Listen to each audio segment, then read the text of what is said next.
Pest exclusion caulk is the targeted use of professional-grade silicone or polyurethane sealants to permanently close the small gaps insects and rodents use to enter homes.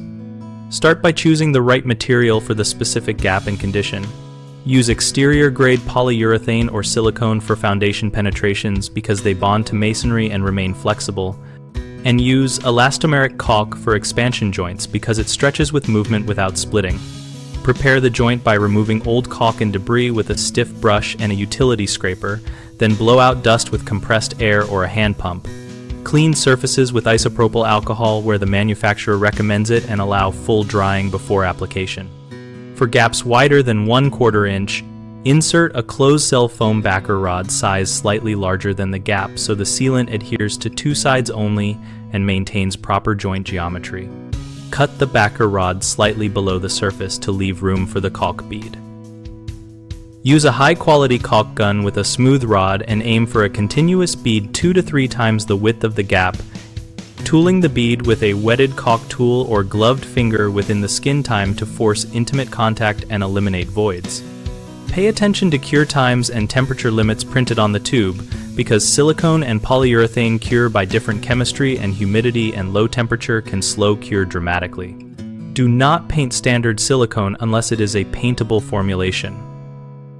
Finally, plan routine inspections every 6 months for exterior seals and annually for interior seals, repairing or replacing compromised beads before they fail, and creating a maintenance log to track products and application dates for future reference. The 3 most common mistakes are using the wrong product for the substrate, which leads to poor adhesion and early failure, failing to insert backer rod in wide gaps, which results in 3 surface adhesion and rippling, and applying caulk over damp or dirty surfaces, which prevents bonding and causes gaps to reopen. Correct these by matching sealant chemistry to material, sizing and installing backer rods so the sealant bonds only to the faces, and always clean and dry the joint fully before applying. Another frequent issue is over-reliance on a thin bead where movement occurs, so use an elastomeric or flexible product and provide adequate thickness to accommodate expected movement. If rodents are chewing seals, complement the sealant work with rigid barriers like sheet metal collars or cementitious patching behind the caulk to prevent gnawing failure.